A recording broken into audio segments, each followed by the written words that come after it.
Hi all, welcome to Easy Cooking. Today we are going to see mushroom soup.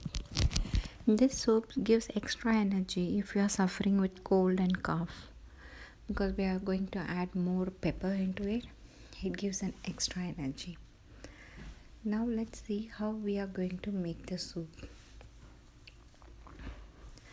I have chopped onions, half onions and an inch of ginger and 4 to 5 garlic pieces very nicely. Then in a pan I'm adding a groundnut oil. Try to add any natural based oils like groundnut or gingerly or coconut oil. Once it's boiled, the oil is get heated, add onion, ginger and garlic and let it get cooked nicely. Once garlic has cooked nicely, it turns a little bit brown. I'm adding salt for taste and the onion gets cooked fast as well.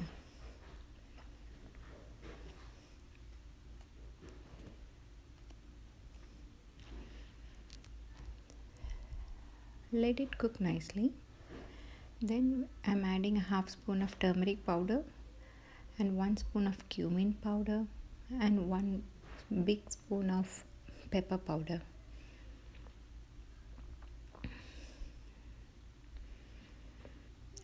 Let it get fried in the oil because all this essence needs to enter into the oil so that it get mixed with all other vegetables.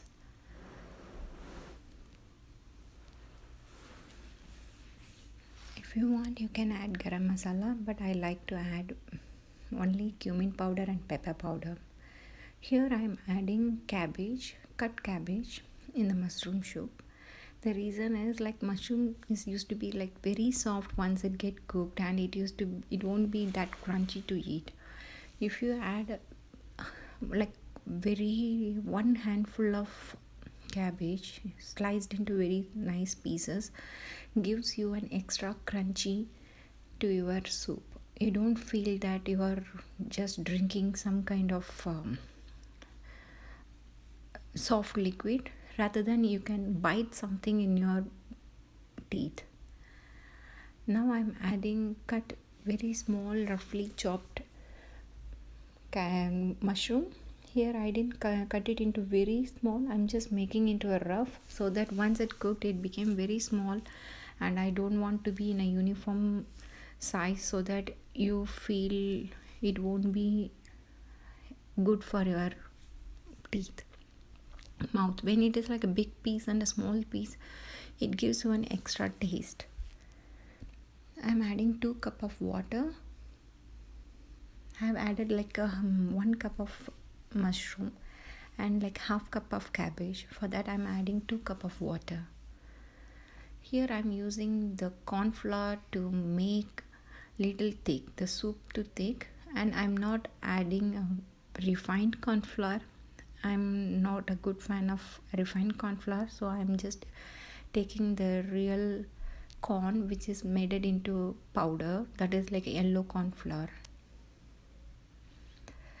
Once it gets a boiling consistency, it means our vegetables are little cooked. I'm adding salt for extra taste to the liquid because we have added more liquid, so we have to check the taste.